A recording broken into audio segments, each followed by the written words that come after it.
Anitta, eu acho que eu gostaria de pontuar talvez o mais importante de hoje, né, e é o que eu espero que aconteça, é que os operadores de segurança pública, principalmente a polícia e o Ministério Público, parem de perseguir as associações.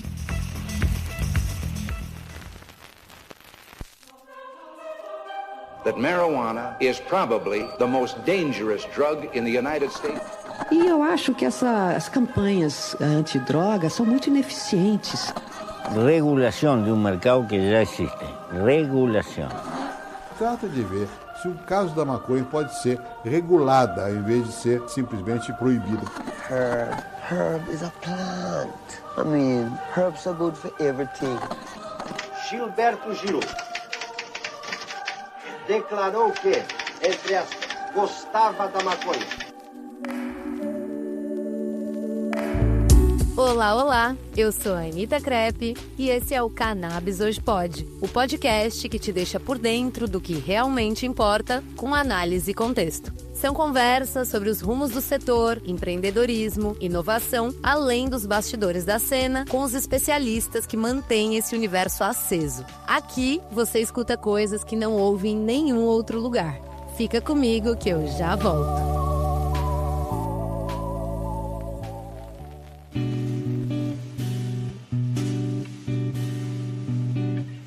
Você já parou para pensar que a luz certa pode mudar completamente a forma como uma planta cresce? Pois é, a Master Plantes nasceu exatamente dessa ideia.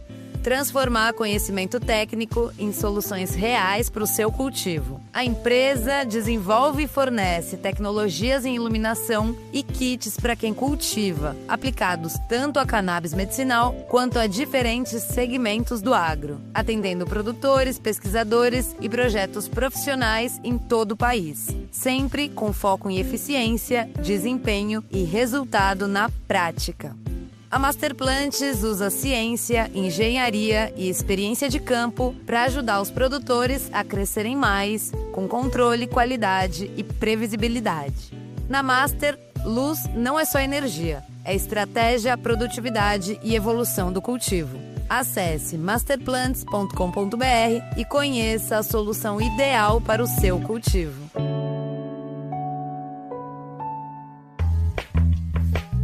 Hoje eu trago um episódio histórico para vocês. A gente gravou com Renato Fileve, o Baba, antes da Anvisa soltar a regulamentação do cultivo, mas aí veio a agência com as suas boas novas e mudou tudo. Então, o Baba voltou aqui correndo pro estúdio pra gente destrinchar essa bomba regulatória que finalmente tirou a cannabis da lista de substâncias proibidas para fins terapêuticos e científicos. E olha, não foi qualquer regulamentação não. Tem cultivo industrial farmacêutico de cânhamo com até 0,3 de THC, pesquisa em universidades e, pasmem, um sandbox regulatório experimental para as associações de pacientes testarem até óleo com alto teor de THC. O Baba, que é assessor do deputado Eduardo Suplicy e é uma das figuras mais respeitadas do movimento canábico brasileiro, me explicou cada vírgula dessa decisão.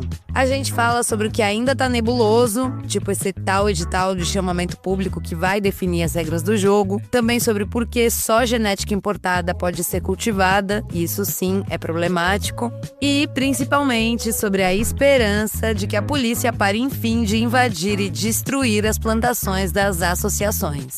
No episódio 99 do Cannabis Hoje Pode, você vai entender o que é a tal da Sandbox, as origens históricas do limite de 0,3% de THC e como um pesquisador que vive no analógico conseguiu ajudar a fazer história. Aperta o play que você vai entender direitinho, em detalhes, a nova regulamentação do cultivo de cannabis no Brasil.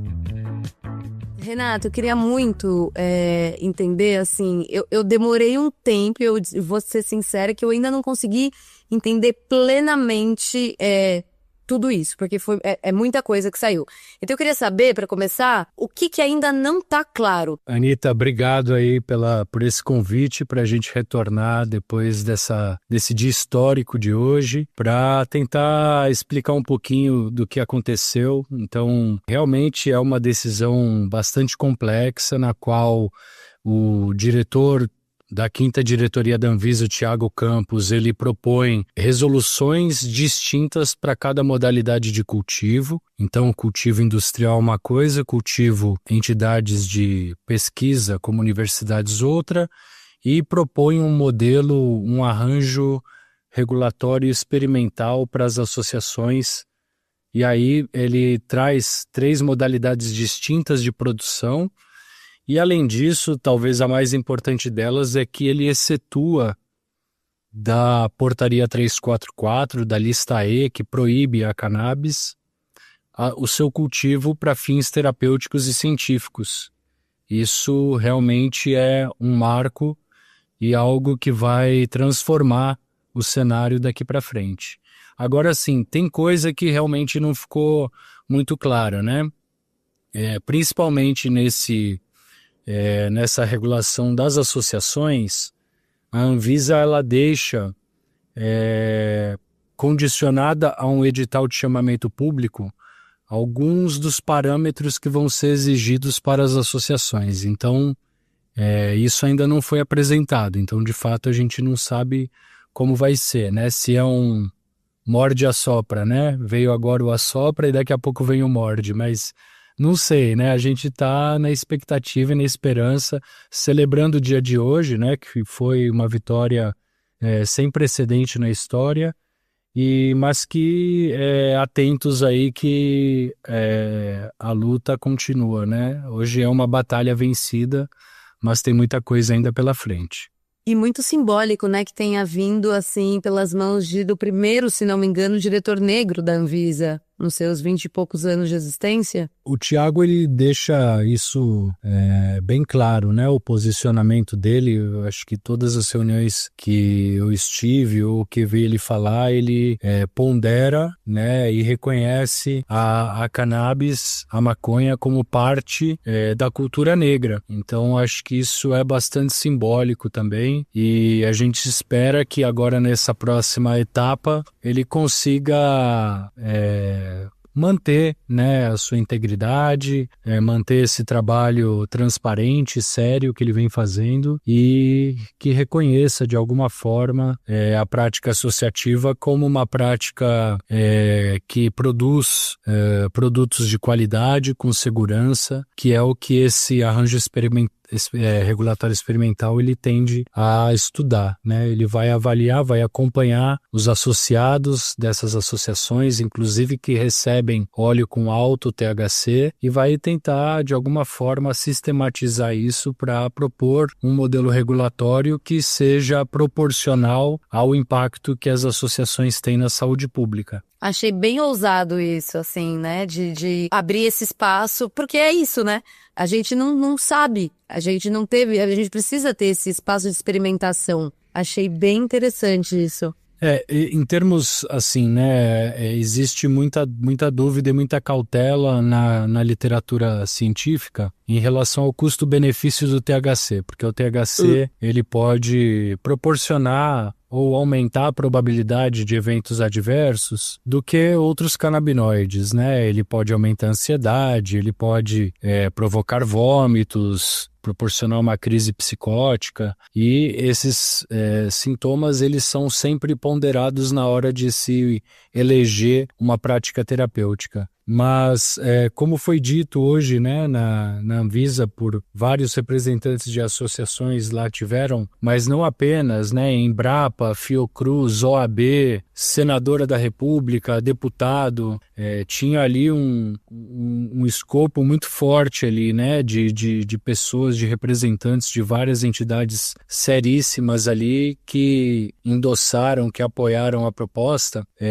mas assim, a gente vê que são pessoas que, ao buscarem tratamento com cannabis, eles já tentaram todos os outros tratamentos. Não existe um tratamento de referência que não foi testado por essas pessoas e que, às vezes, não obteve o sucesso almejado com o tratamento. E, a partir daí, elas partem desesperadamente por uma busca de alguma outra coisa que proporcione um efeito ou uma redução dos sintomas daquela doença, ou então melhora da qualidade de vida, que passa numa reabilitação por melhorar o sono, melhorar o apetite, o humor, as dores. Então tudo isso faz parte aí desse bojo da prática terapêutica com canabinoides e que nem sempre são levados em consideração por esses ensaios clínicos, né, que a gente realiza na academia, mas que são bastante significativos para melhorar a vida dessas pessoas que hoje estão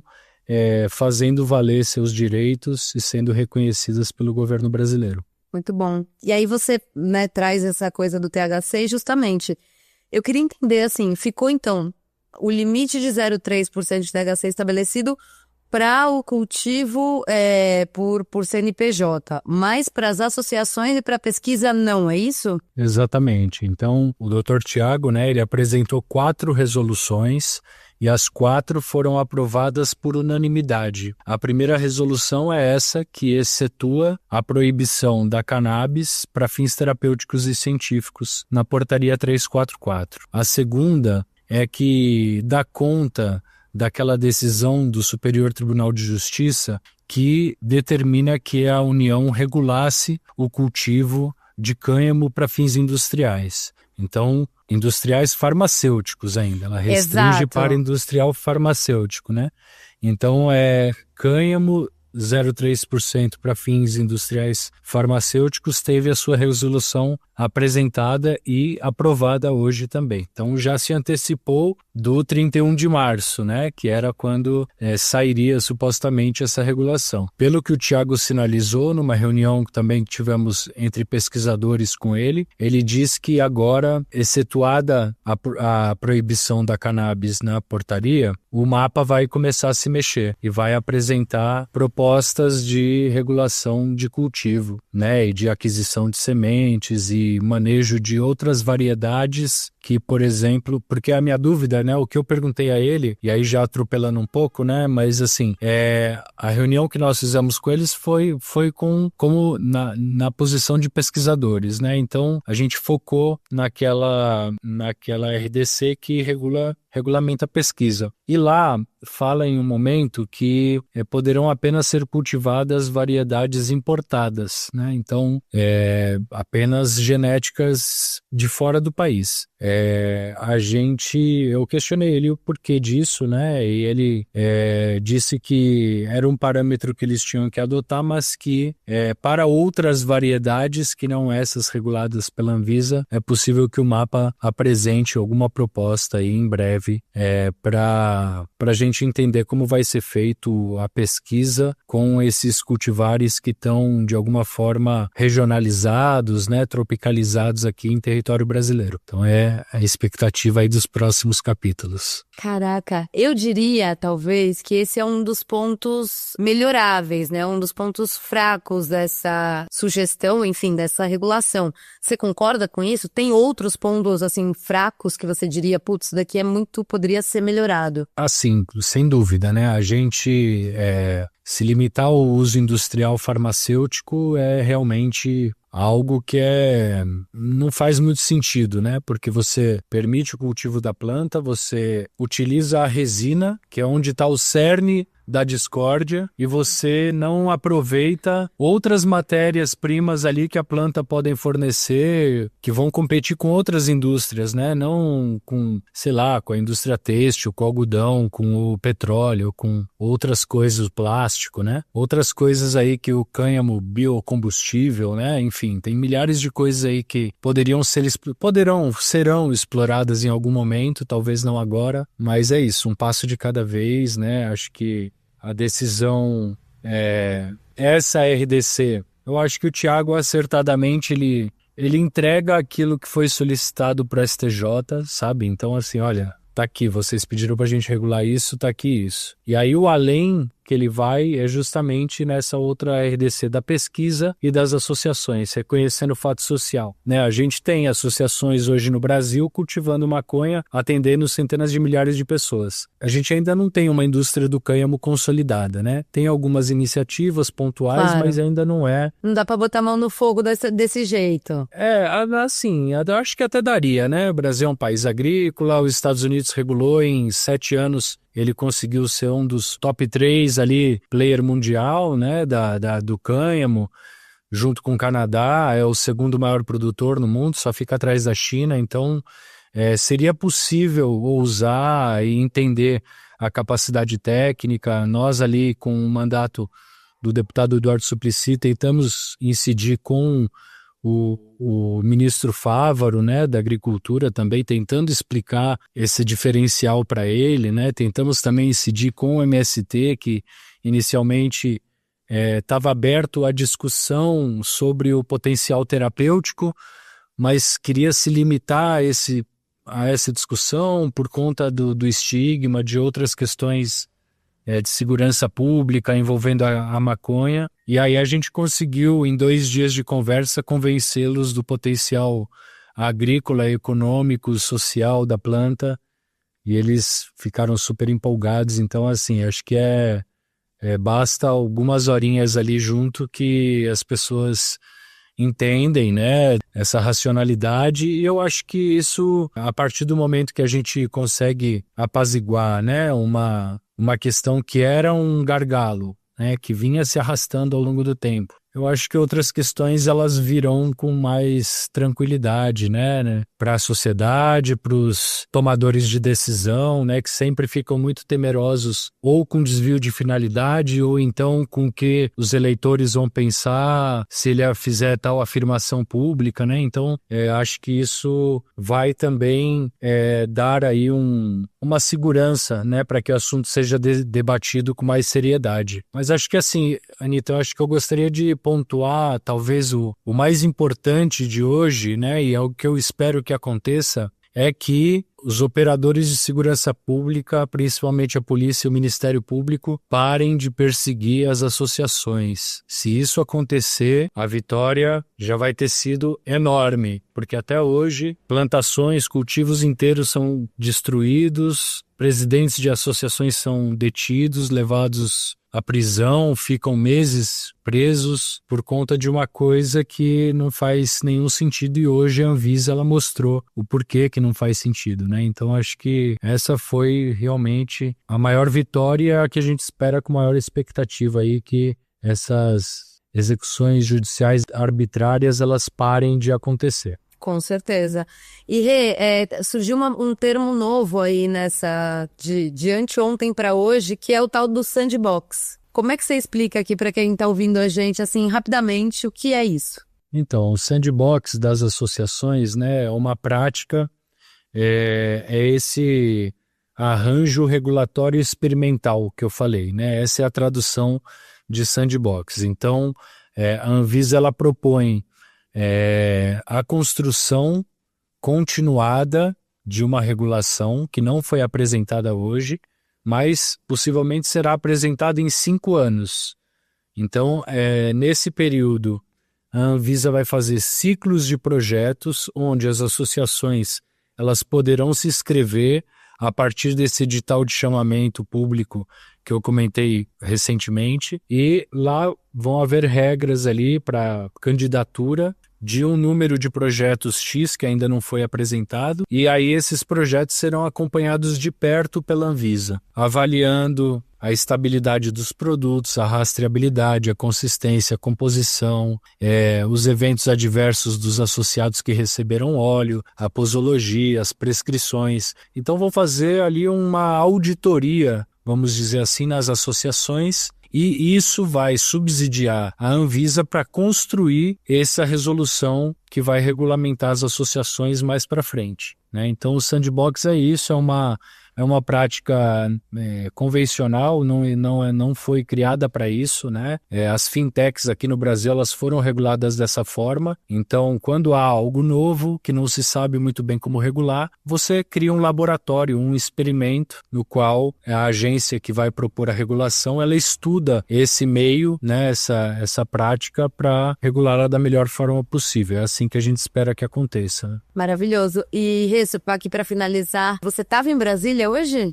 Não tava. Hoje eu tô... Ai, gente, tô assim, eu não casa. acredito nisso. Não tava você, não tava Emílio. Tinha uma galera lá, muita emoção, tudo isso, mas assim, porra, Não, mas eu falei pro Emílio, que legal que a gente não precisa estar lá mais, né? Olhando por aí, por esse ponto de vista, faz sentido, né? Mas assim, vocês foram bem fundamentais, né, nessa conquista. Todos são, né? Mas vocês são duas figuras bem chave, assim, pra gente ter chegado onde chegou, né? Assim, Emílio, eu já fiz algumas declarações públicas de amor que eu tenho por ele, mas assim, é um grandíssimo amigo e acho que a gente só chegou aonde a gente chegou porque a gente entendeu que essa luta é coletiva, não é nem minha nem dele, né? Então, assim, acho que hoje a nossa vitória é uma vitória de todos, né? Uma vitória do Brasil. E Total. aí, isso é o mais gratificante e acho que todas as pessoas que falaram hoje em prol de uma regulação pautada na justiça social, nos direitos humanos, na redução de danos, no acolhimento, na saúde dos mais vulneráveis, eles contemplaram integralmente o meu pensamento, então eu me senti muito contemplado por todos ali que falaram e não acrescentaria mais nada ali no que foi apresentado na Anvisa hoje. Bom, então eu vou acrescentar um agradecimento em nome da causa canábica e do Brasil, porque é isso que você falou, o Brasil ganha com o que aconteceu hoje, histórico. Então, muito obrigada, Baba, por tudo que você fez até aqui e ao Emílio também, que tá, espero, ouvindo a gente. E agora a gente vai dar uma pausa pro intervalo. Fica por aqui, que daqui a pouquinho a gente volta.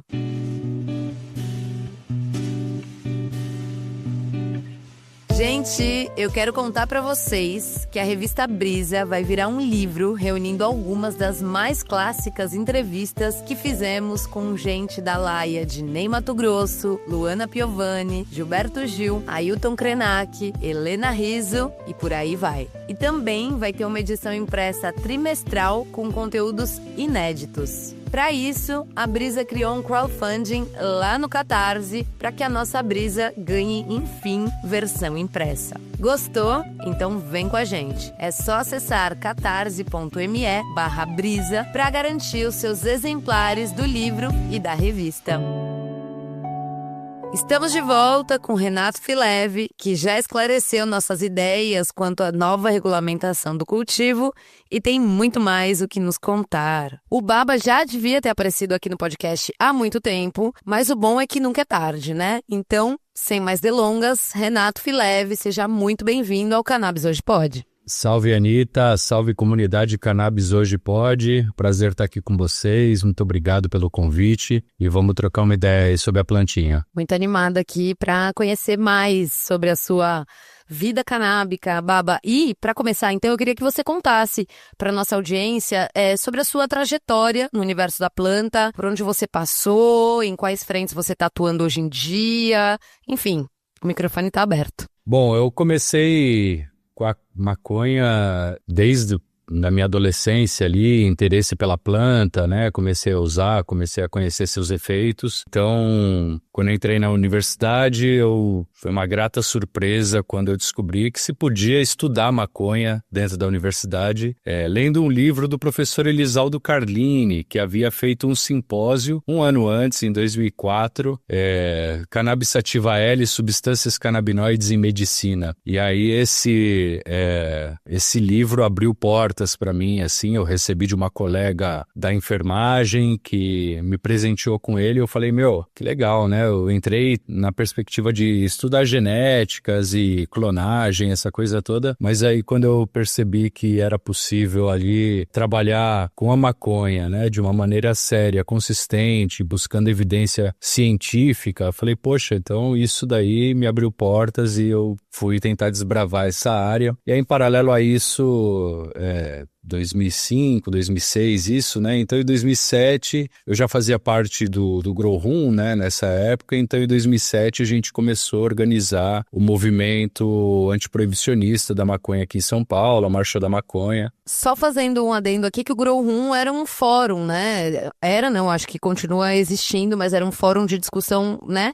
Sobre a planta. Exatamente, era um fórum de cultivadores, né, que se interessavam ali pelo tema e tal, e aí tinha uma das páginas do Grow Room ali era sobre a cannabis livre. E a gente discutia ativismo, basicamente, para além do cultivo. E lá, então, a gente organizou quem era paulistano, né? Quem é de São Paulo aí? Vamos se encontrar então Tinha o movimento da Marcha Global, né? Pela regulamentação, pela legalização da maconha. E aí, só faltava em São Paulo. A gente falou, teve no Rio, né? Em 2007. Então, isso incentivou a gente a se organizar no próprio 2007 para construir essa marcha para 2008. E desde então acabei me envolvendo no movimento. Nos últimos anos que eu não tenho, estou um pouco negligente aí com a marcha, mas pretendo voltar em breve. E aí, assim, né, a maconha de várias formas ela acabou se envolvendo, né, se interseccionando aí com as minhas atividades. Eu, depois da faculdade, né, fiz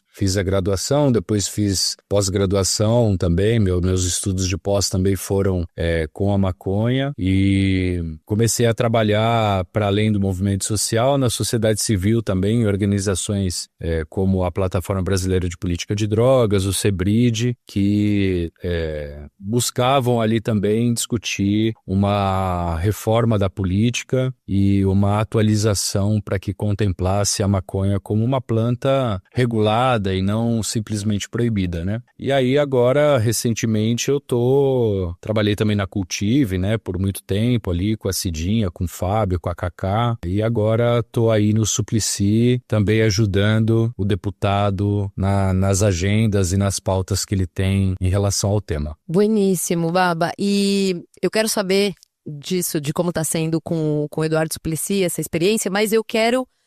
Assim, você é um cara, né, que agora me lembrei que de fato você tá desde o começo da marcha. Você é uma parte, assim, você é a marcha, né? Assim como todos os outros também são a marcha, mas você realmente é essa pessoa, né?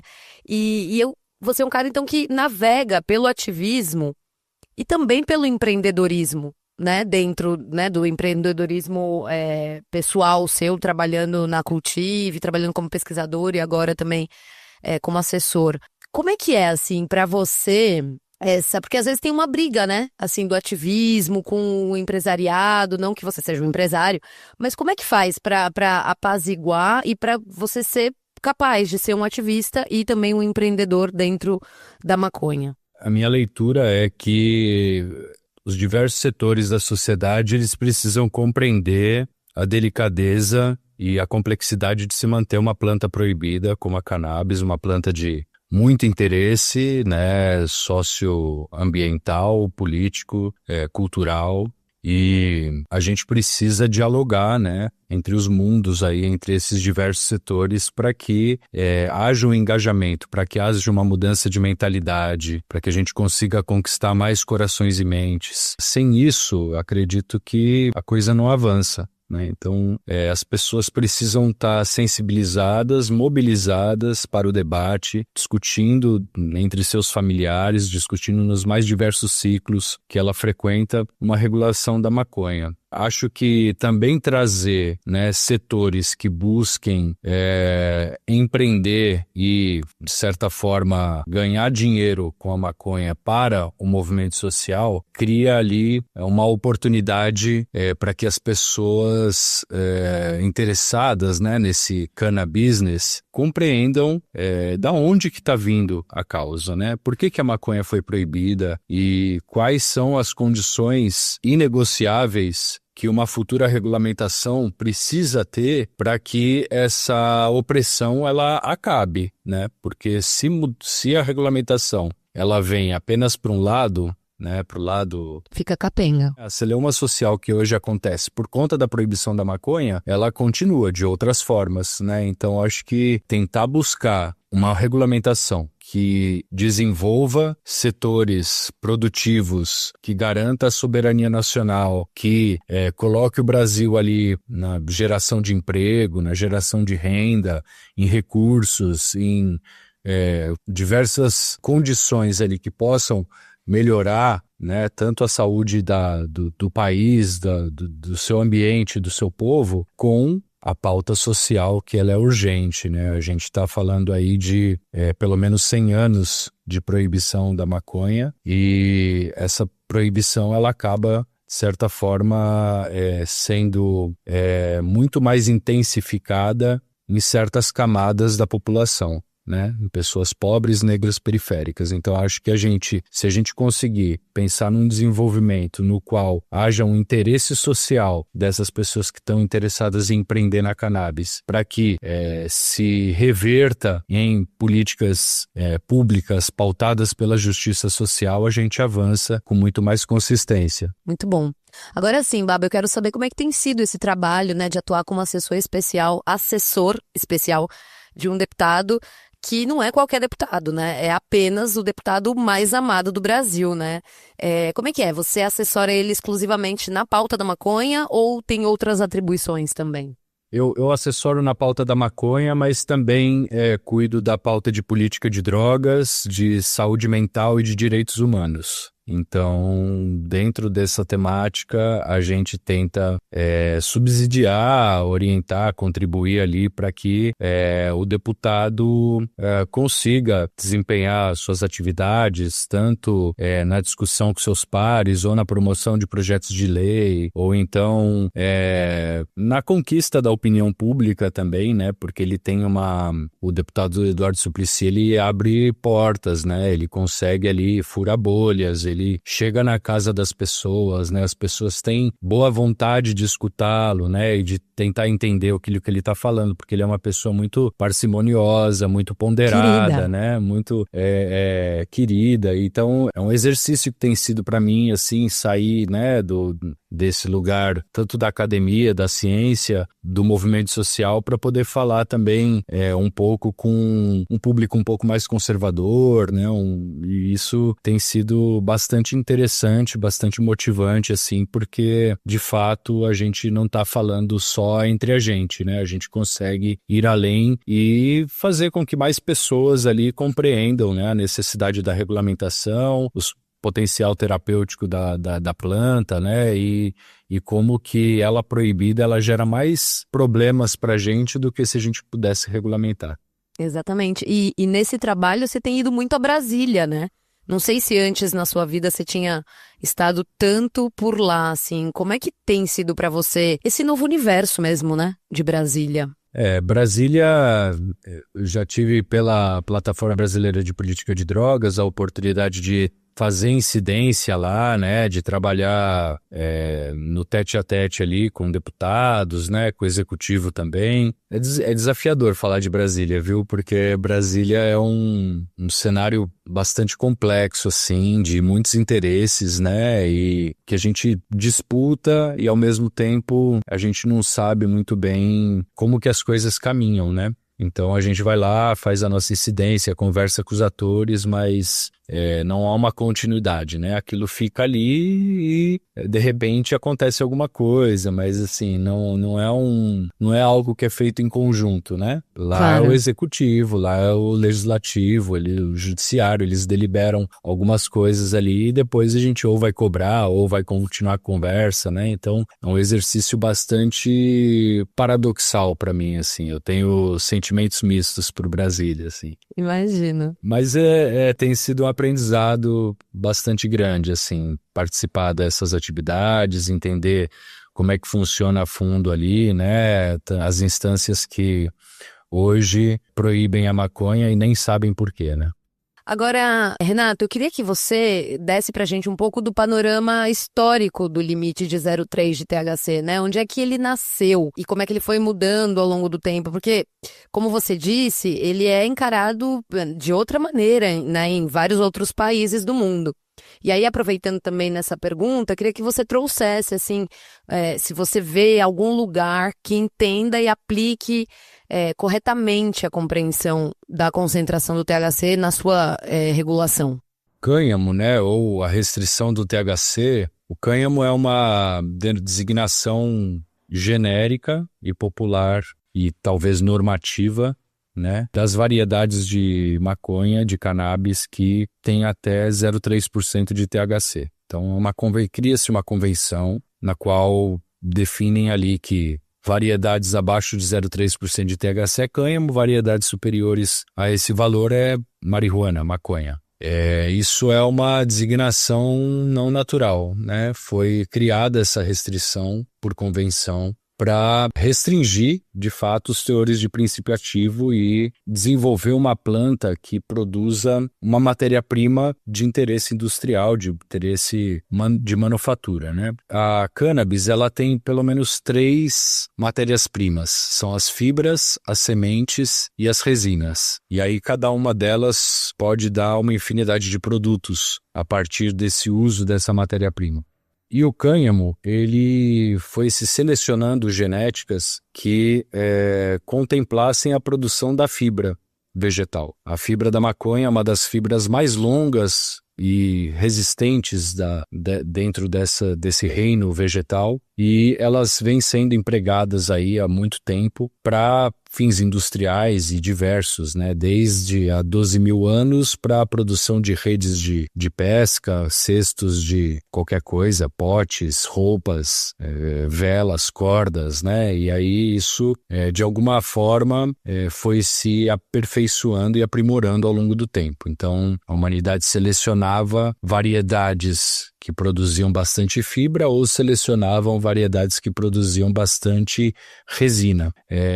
E o cânhamo, ele tem uma dinâmica bastante diferente. Em 90 dias, o cânhamo ele pode atingir 5 metros de altura, né? Ele é plantado um bem do ladinho do outro para que as plantas compitam pelo sol, né? Pela incidência luminosa. E essa regulação, essa forma, né, de se reconhecer as variedades de cannabis que são baixas de THC, ela foi justamente para separar essa questão do desvio de finalidade. Bom, então, que cânhamo, tudo bem, a gente pode produzir que não tem ali a resina que as pessoas vão querer fumar ou vão querer se entorpecer.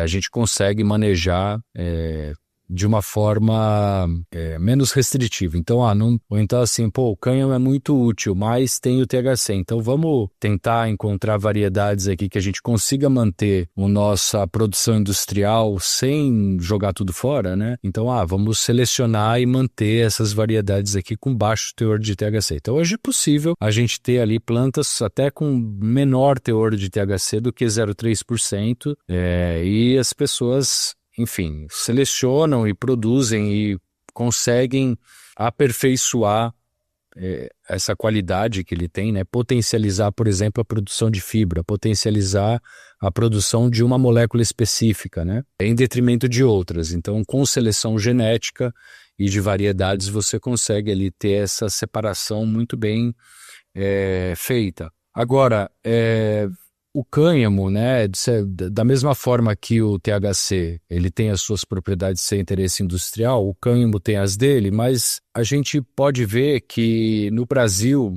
essa distinção, ela até então não tinha uma restrição disso, tudo era proibido, né? Como foi nos Estados Unidos até 2018. Tanto os Estados Unidos quanto o Brasil, quando eles eram época de colônia, os colonizadores incentivavam o cultivo de cannabis no território. A gente tinha aqui colônias que produziam, né, o cânhamo para interesse ali dos colonizadores, assim como nos Estados Unidos, e em determinado momento isso passa a ser proibido.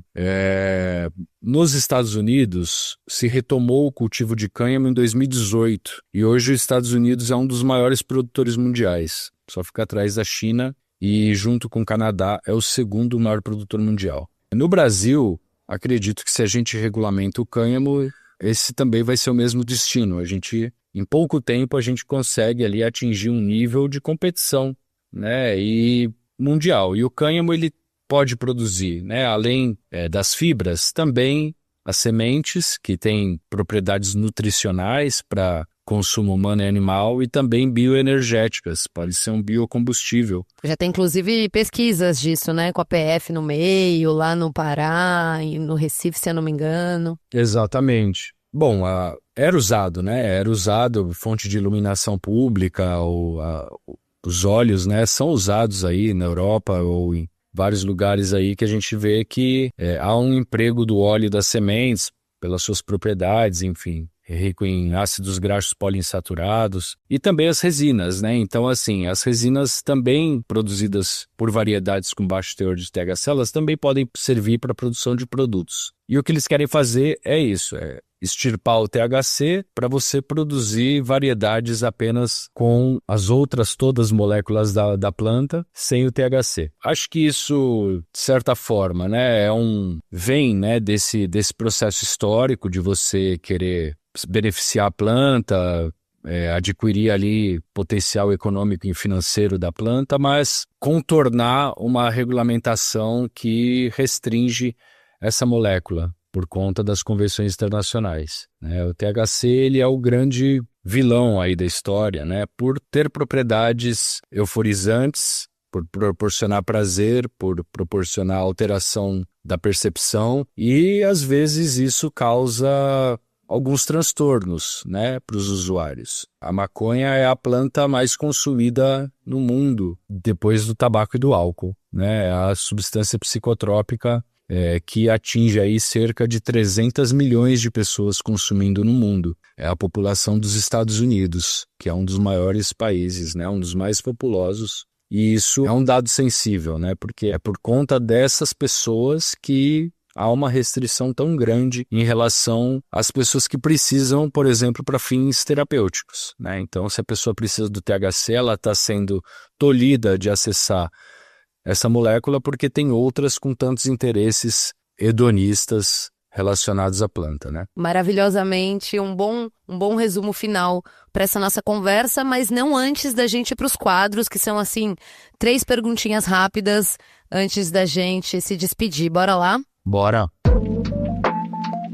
Baba, para onde ninguém tá olhando nessa discussão da cannabis no Brasil, mais que a gente deveria? De repente, assim, alguma coisa que você gostaria de plantar no nosso radar? Uma coisa que ninguém tá olhando, que nessa discussão que envolve muitos interesses, na verdade, a gente está pensando e falando de uma planta que tá aí muito antes da gente se estabelecer como sociedade. Essa planta, ela imita algumas moléculas que estão presentes no nosso organismo. Acho que, não posso dizer ninguém, né? Mas assim, pouca gente sabe que a gente tem um sistema endocannabinoide dentro da gente atuante, independente da maconha. Eu acho que hoje em dia já está mais consolidado esse fato, né, da existência do sistema endocannabinoide, que foi descoberto há 30 anos. Então ele é mais novo do que eu, por exemplo, né, uma descoberta bastante recente. E que, se a gente entender que esse sistema endocannabinoide ele pode ser potencializado, né, ou modulado, ou ajustado a partir da interação com os canabinoides da planta, isso seria um divisor de águas aí, né? Porque as pessoas entendem que o problema está na gente, não está na planta, né? E a gente precisa resolver os nossos problemas, né? E a partir dessa resolução a gente pacifica a nossa relação com a planta, que não tem nada a ver com a história, ela só está imitando alguma coisa que a gente tem dentro da gente. Muito bom. Baba, quem é você quando você encerra o expediente canábico, né? O que você gosta de fazer? Onde você tá quando não tá na cannabis? Olha, em geral, eu divido minhas horas livres em duas, né? Uma quando eu tô com a minha filha, que é metade do tempo, e a outra quando eu não tô com a minha filha. Então, eu como bom geminiano tenho duas personalidades diferentes, né? Uma de pai ali assumindo as funções da rotina, do cuidado, né? Da presença. E a outra é quando eu tô livre aqui com a minha companheira, com a Flávia. E aí a gente gosta de carnaval, basicamente. Nunca não é carnaval, né? Exato.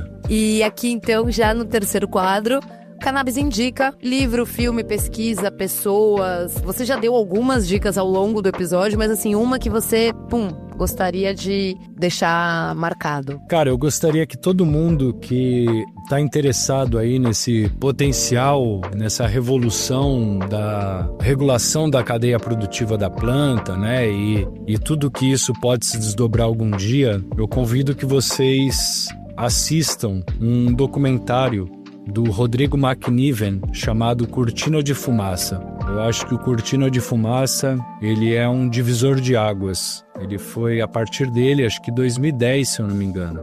pouca gente que está hoje no ramo assistiu esse filme. E eu acho que ele traça um paralelo bastante grande, né, sobre a política de drogas como um todo e a situação que a gente está vivendo hoje. Então, além desse documentário do Rodrigo McNiven, né, eu convido vocês também para lerem a pesquisa produzida pelo Intersecção, pela Iniciativa Negra por uma Nova Política de Drogas, pela Coalizão Internacional de Reforma da Política de Drogas e Justiça Climática, chamada Floresta em Pó, onde a gente está discutindo uma outra planta de poder igualmente importante aqui nas Américas, que é a coca. A coca também, ela faz parte desse cenário de guerra que é provocado pela proibição de algumas plantas. Por ser uma planta aqui da América do Sul, eu acho importante a gente discutir com mais profundidade e menos estigma os potenciais que envolvem também a coca para além da maconha. Então, acho que tem muito maconheiro que torce o nariz, né, quando se fala de outras drogas e destila preconceitos, assim como muito maconheiro já sofreu. Acho importante ler a pesquisa Floresta em Pó, entender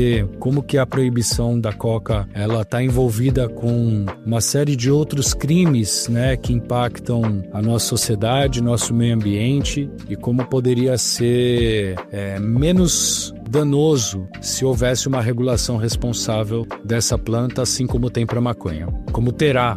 A gente, inclusive, já entrevistou a Rebeca Lehrer aqui. Eu não lembro exatamente qual foi o episódio, mas eu vou deixar também no link desse episódio para você encontrar por lá. Então é isso, Rê. Antes da gente se despedir, deixa pra gente seus arrobas. Quem quiser te encontrar, onde te encontra? Vai me encontrar fora do ambiente virtual. Eu não tenho arroba nenhum. Se virem aí, eu vivo no analógico, numa roda de fumo qualquer aí, eu estarei presente, fazendo fumaça. Gente, eu vou buscar algum LinkedIn, não é possível que ele não tenha. Eu vou buscar e vou botar pra vocês aqui, mas também busquem ele analogicamente, que é mais divertido. Rê, obrigada pela sua participação aqui, adorei esse momento elucidativo sobre vários aspectos e tenho certeza que a nossa audiência também. Então, volte sempre, que as nossas portas estão abertas sempre para você. Obrigado, Anitta. Para nós, um prazer te encontrar aqui virtualmente. Agradeço a oportunidade e espaço. Espero vê-la presencialmente em breve, numa roda analógica. Vai acontecer. Vai sim. É isso, gente. Obrigada e até semana que vem.